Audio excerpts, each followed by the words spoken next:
और चाहे कुछ भी हो जाए, मैं अपनी मंजिल को हासिल करके ही रहूंगी।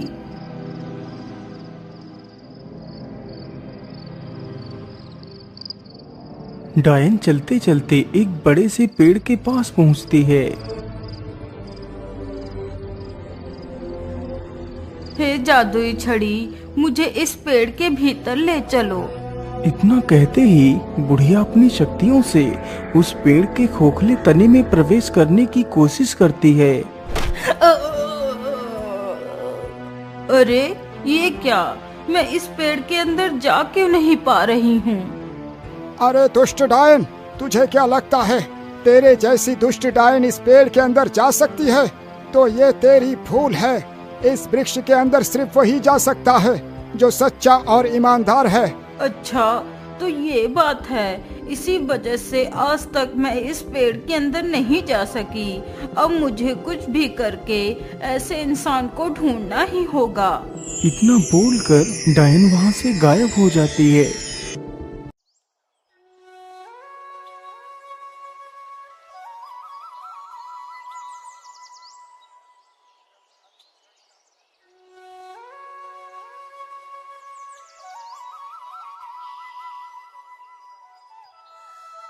सेठ जी, मुझे कुछ पैसे दे दीजिए। मेरी माँ की तबीयत बहुत खराब है। मुझे मेरी माँ के लिए दवाइयाँ लेनी है। मैं आपके पैसे जल्दी चुका दूंगा। अरे नहीं मोहन, तुझे क्या लगता है मैं तेरे जैसे भिखारियों को मुफ्त में ही पैसे बांटता हूँ? पहले तू मेरे पास अपनी कोई कीमती वस्तु गिरवी रख, फिर मैं तुझे पैसे दूंगा। लेकिन सेठ जी, मेरे पास तो ऐसा कोई वस्तु नहीं है, फिर मैं आपके पास गिरवी क्या रखूं? अरे मोहन, तेरे पास तेरे दोनों बैल तो है ना, तू उन्हीं बैलों को मेरे पास गिरवी रख दे। लेकिन सेठ जी, उन्हीं बैलों से ही तो मैं मजदूरी करके आपके पैसे लौटाऊंगा। यदि मैं आपको वो बैल भी दे दूंगा तो मैं क्या करूंगा सेठ जी? मेरा सहारा तो वो 2 बैल ही है। देख मोहन, वो सब मैं नहीं जानता। यदि पैसे चाहिए तो बैल तो देने ही पड़ेंगे। हे भगवान, अब मैं क्या करूं? यदि दवाई लेकर नहीं गया तो मेरी माँ मर जाएगी। मैं ऐसा करता हूँ, अपने बैलों को ही गिरवी रख देता हूँ। क्या हुआ मोहन, तुम क्या सोच रहे हो? कुछ नहीं सेठ जी, मैं तैयार हूँ। आप मेरे बैलों को रख लीजिए, बस आप मुझे उन दोनों बैलों के बदले 20 रुपए दे दीजिए। ठीक है, ये लो 20 रुपए। मोहन तुरंत ही 20 रुपए लेकर बाजार जाता है और अपनी माँ के लिए दवाइयाँ खरीदता है तथा 1 महीने का राशन ले लेता है। हाँ, मैंने सारा सामान ले लिया है। चलो अब वापस घर लौट चलता हूँ। इतना कहकर मोहन अपने घर के लिए निकल पड़ता है।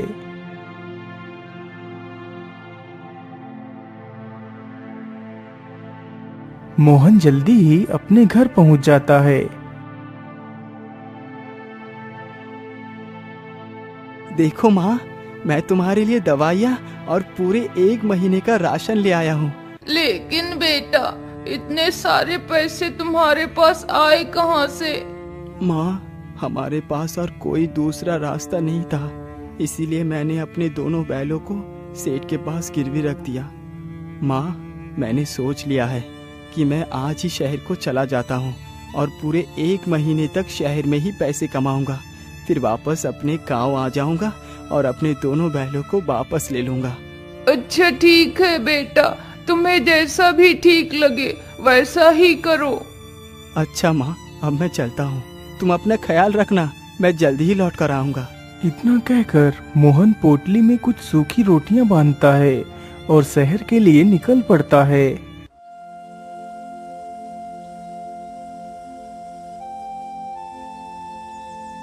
मोहन चलते चलते काफी ज्यादा घने जंगलों से होकर गुजरता है।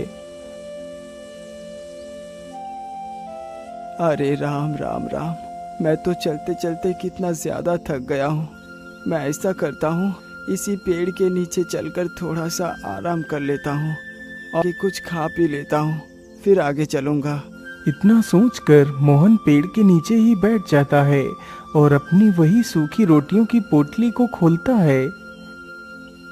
अरे क्या बात है बेटा, देखने में तो तुम बड़े ही भोले और शरीफ लगते हो। तुम ये सूखी रोटियां क्यों खा रहे हो?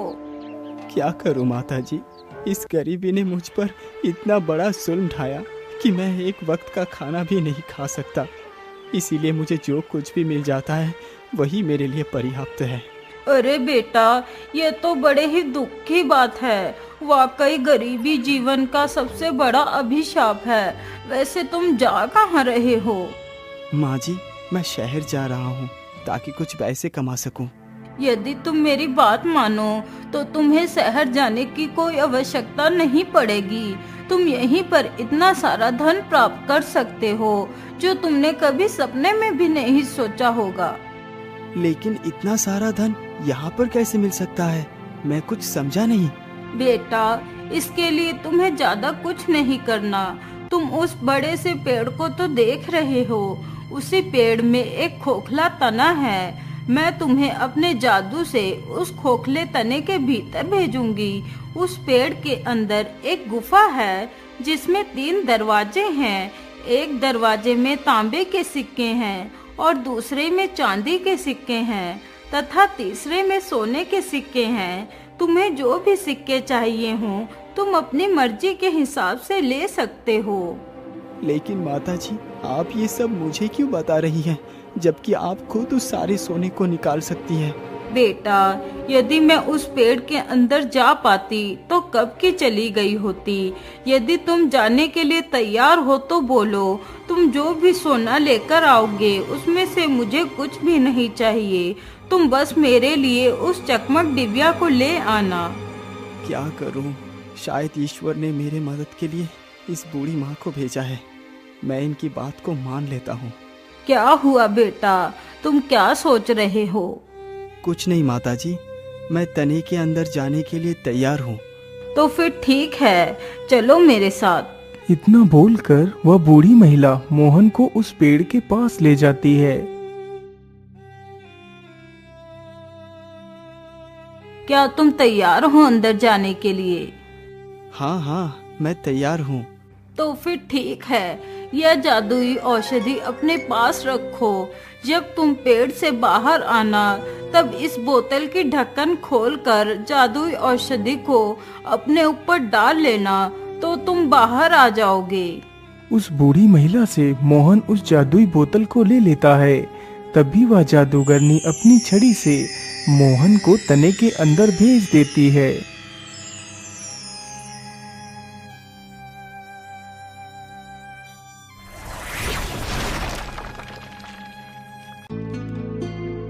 अरे बाप रे बाप, ये गुफा तो कितनी बड़ी है। चलो मैं जल्दी से उन 3 दरवाजों को ढूंढता हूँ। इतना कहकर मोहन गुफा में इधर उधर घूमने लगता है।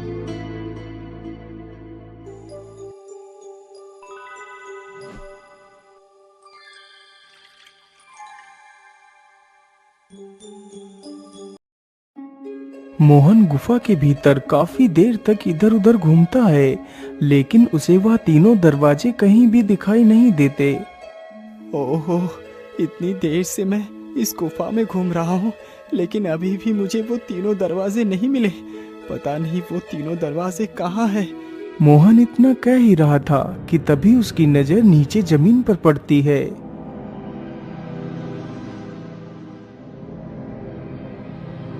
अरे ये क्या?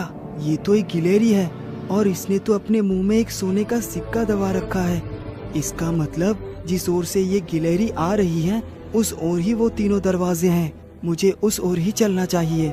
मोहन उस ओर को ही चल पड़ता है जिधर से वह गिलहरी आई थी। कुछ दूर चलने के बाद मोहन उन 3 दरवाजों के पास पहुंच जाता है। अरे मैं तो उन 3 दरवाजे के सामने ही खड़ा हूँ। चलो जल्दी से दरवाजे को खोल कर देखता हूँ। इतना सोचकर मोहन दरवाजे के पास जाता है और उस दरवाजे को खोल देता है तो देखता है कि हर तरफ तांबे के सिक्के ही सिक्के थे। अरे वाह, जैसा उस बूढ़ी महिला ने बताया था यहाँ तो एकदम वैसा ही है। तो इसका मतलब सोने और चांदी की सिक्के का दरवाजा अभी बाकी है। चलो जल्दी से दूसरा दरवाजा खोलता हूँ। इतना कहकर मोहन गुफा का दूसरा दरवाजा भी खोल देता है तो देखता है कि दूसरे दरवाजे के अंदर सब चांदी के सिक्के ही पड़े हैं। चलो अब मैं जल्दी से उस सोने के सिक्के का दरवाजा भी खोलता हूँ। फिर मोहन तीसरा दरवाजा खोलता है।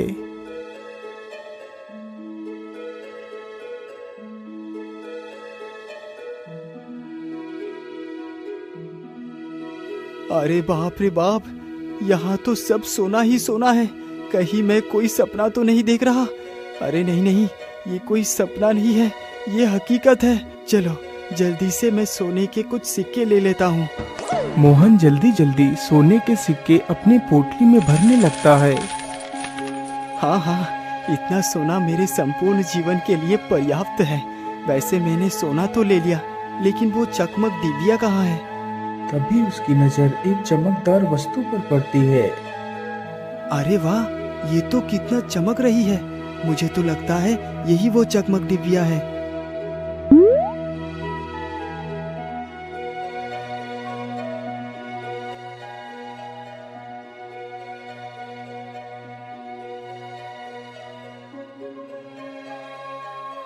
आखिर वो जादूगरनी इस डिबिया का क्या करेगी? वैसे भी अब मुझे इस डिबिया के बारे में जानने की जरूरत ही क्या है? अब तो मैं कितना अमीर बन चुका हूँ। चलो अब इस पेड़ से बाहर निकल चलता हूँ।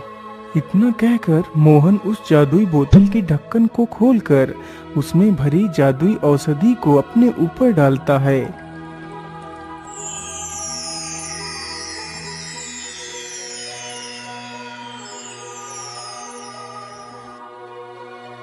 अरे वाह युवक, तुम तो कितने बहादुर हो। जिस कार्य को कोई नहीं कर पाया वो तुमने कर दिखाया। लाओ लाओ जल्दी से मुझे ये चकमक डिबिया दे दो। इतना कहते ही वह जादूगरनी उस चकमक डिबिया को ले लेती है। वैसे आप बुरा ना माने तो मैं आपसे एक बात पूछना चाहता हूँ। हाँ हाँ युवक, पूछो, तुम क्या पूछना चाहते हो?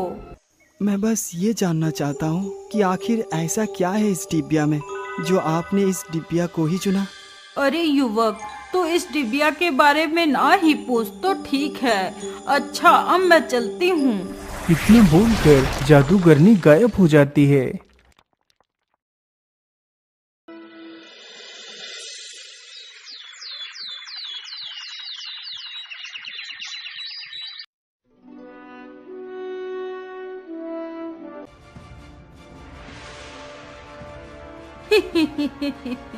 अरे दुष्ट राजा, तूने मुझे इस राज्य से बाहर निकाला था ना। देख मैं फिर से आ गई। अब तू मेरा कुछ भी नहीं बिगाड़ पाएगा। सिपाहियों, इस पागल जादूगरनी को पकड़ के ले जाओ और कारागार में डाल दो। हे चकमक डिबिया, तू इस महल के सभी लोगों को सम्मोहित करके मेरा गुलाम बना दे।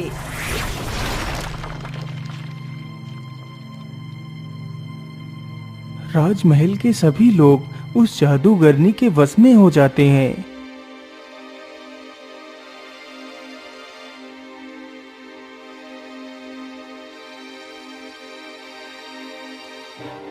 आज से मैं हूँ इस राज्य की महारानी। आज से इस राज्य में सारे काम मेरी मर्जी के मुताबिक होंगे।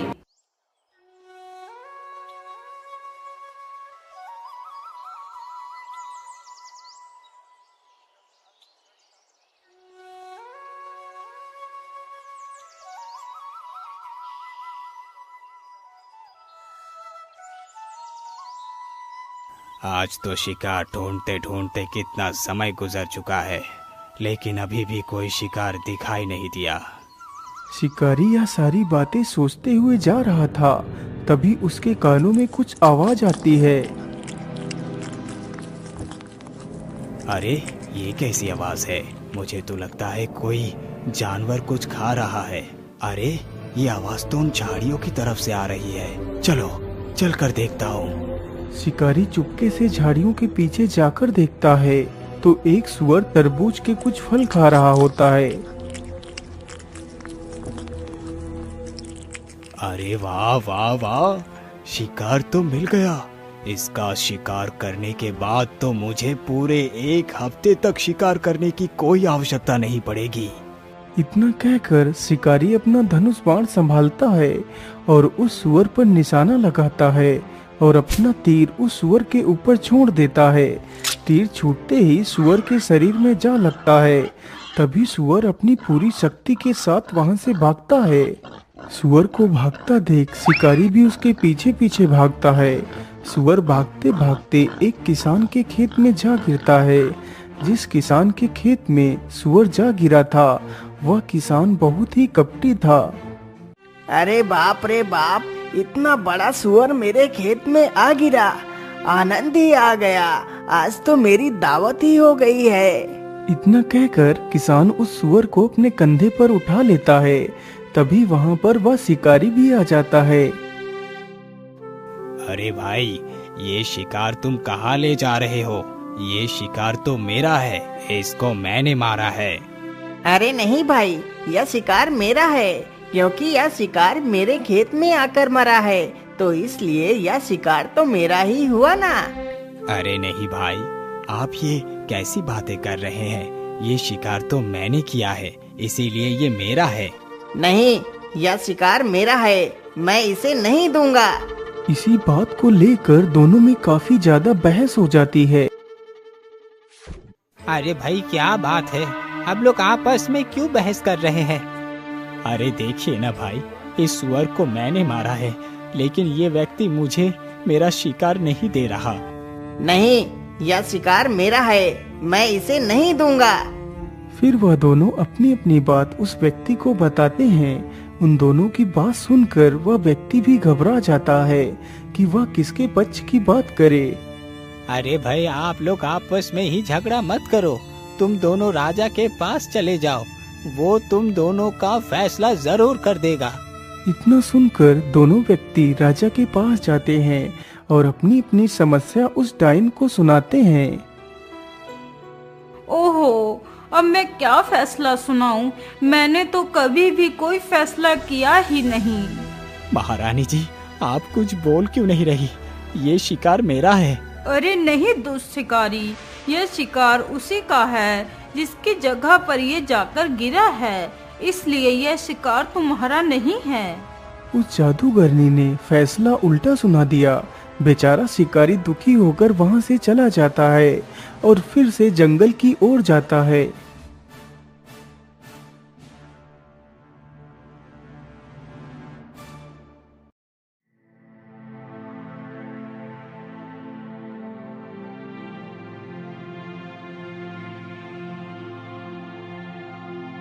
अरे भाई, क्या बात है?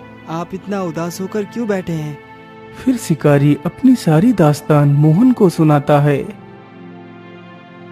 ये तो बड़ा ही गलत हुआ, लेकिन महाराज ऐसा गलत फैसला कैसे सुना सकते हैं? अरे भाई, फैसला महाराज ने नहीं, बल्कि एक बूढ़ी महिला ने सुनाया है, जो अब इस राज्य की महारानी बन चुकी है। लेकिन महाराज के होते हुए दूसरी महारानी फैसला कैसे सुना सकती है? चलो मेरे साथ, जरा मैं भी तो देखूं आखिर नई महारानी कौन आ गई है। इतना कहकर मोहन राजमहल में पहुंच जाता है तो देखता है राज्य की महारानी कोई और नहीं बल्कि वही जादूगरनी है जिसको उसने वह चकमक डिबिया दी थी। अरे जादूगरनी, आप इस राज्य की महारानी कब बन गई? अरे बेवकूफ लड़के, क्या तुझे सारी बातें बताना जरूरी है? तुझे दिखाई नहीं देता कि अब मैं महारानी बन चुकी हूँ। आप महारानी बन गई है, अच्छी बात है, लेकिन गलत फैसला सुनाना ठीक नहीं। अरे बेवकूफ, मैं चाहे कोई भी फैसला सुनाऊं, ये मेरी मर्जी है। मैं जो चाहूंगी वही फैसला सुनाऊंगी। अपनी सलामती चाहते हो तो चुपचाप यहाँ से चले जाओ। इतना सुनकर वह दोनों वहाँ से वापस चले जाते हैं।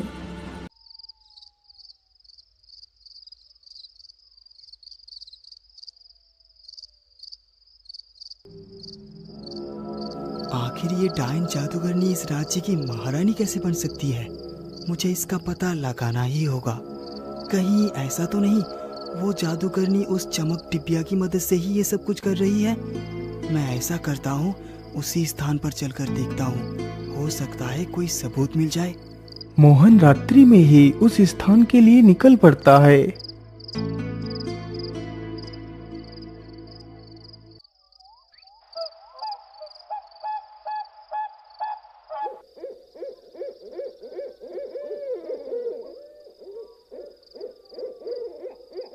हे जादुई पेड़, मेरी मदद करो।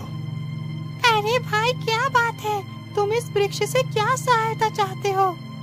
अरे भाई, आप इधर उधर क्या देख रहे हो? मैं तो पेड़ के ऊपर बैठा हूँ। मैं तो एक तोता हूँ। फिर मोहन उस तोते को सारी कहानी सुनाता है। अरे भाई, उस जादूगरनी ने इस वृक्ष की चकमक डिबिया छीन ली, इसीलिए ये वृक्ष अपना सारा जादू खो चुका है। नहीं तोता, वो चकमक डिबिया मैंने ही उस डायन को दी थी। क्या? वो चकमक डिबिया तुमने उस डायन को दी है? लेकिन क्यों युवक? तुम्हें पता नहीं वो जादूगरनी उस चकमक डिबिया की सहायता से विनाश ला सकती है। अरे तोता, मैं उस चमक डिबिया की शक्तियों को नहीं जानता था। मुझसे बहुत बड़ी भूल हो गई है। तोता, क्या इस मुसीबत का कोई उपाय नहीं है? उपाय तो वो चमक डिबिया स्वयं है। यदि वो चकमक डिबिया मिल जाए और उस डिबिया को इस पेड़ के खोखले तने में डाल दिया जाए तो सब कुछ पहले जैसा हो जाएगा। लेकिन अब वो चकमक डिबिया हमारे हाथ नहीं लग सकती, क्योंकि मैंने उस डायन को ढूंढने की बहुत कोशिश की, लेकिन वो कहीं नहीं मिली। अरे तोता, मैं जानता हूँ कि वो डायन कहाँ है। वो डायन ही तो हमारी राज्य की महारानी बन बैठी है। अच्छा, तो वो डायन महारानी बनकर बैठी है। अरे युवक, चलो मेरे साथ उस महल में। लेकिन तोता, वहाँ तो सैनिकों का कड़ा पहरा है, हम पकड़े जाएंगे। युवक, तुम चिंता ना करो, तुम महल के बाहर दूर खड़े रहना। मैं उड़कर जाऊंगा और उस चकमक डिबिया को उठा कर ले आऊंगा। इतना सोचकर दोनों चुपचाप उस डिबिया की तलाश में निकल पड़ते हैं। दोनों चलते चलते जल्दी ही उस महल के करीब पहुंच जाते हैं। तोते, यही वो महल है जिसके अंदर वो दुष्ट डायन रहती है। अच्छा ठीक है युवक, तुम यहीं पर रुको, मैं अभी आता हूँ। इतना बोलकर तोता महल की ओर उड़ जाता है। तोता महल की खिड़की के पास छिपकर डायन को देखता है। वाह वाह वाह, इस डिबिया के कमाल तो मेरी सोच से भी ज्यादा हैं। मैं कल सुबह ही महारानी को फांसी पर चढ़वा दूंगी, तभी जाकर मेरे अपमान का बदला पूरा होगा। वैसे अब तो काफी ज्यादा रात हो चुकी है, चलो अब मैं सो जाती हूँ। वैसे भी कल का दिन मेरे लिए खास होने वाला है। इतना बोलकर जादूगरनी उस चकमक डिबिया को वहीं पर रखकर सो जाती है। मुझे लगता है ये डायन अब सो चुकी है। चलो, मैं जल्दी से इस डिबिया को उठाकर ले चलता हूँ, यही अच्छा मौका है। इतना सोचकर तोता उस चकमक डिबिया के पास जाता है और जल्दी ही उस डिबिया को अपनी चोंच में दबाकर वहाँ से उड़ जाता है। ये लो युवक, तुम इस चकमक डिबिया को अपने हाथों से इस खोखले तने के भीतर डाल दो। इतना सुनते ही मोहन उस डिबिया को उस खोखले तने में डाल देता है।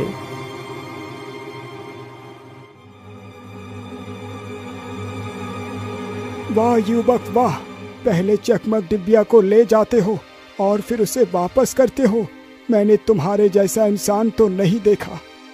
नहीं नहीं वृक्षदेव, ये डिबिया मैंने नहीं बल्कि उस डायन ने ले ली थी। वृक्षदेव, मैं चाहता हूँ कि आप उस दुष्ट डायन को इसकी सजा दें, क्योंकि वो डायन बहुत ही दुष्ट है। मोहन, उस डायन के कर्मों की सजा राजा उसे खुद देगा, तुम फिक्र ना करो।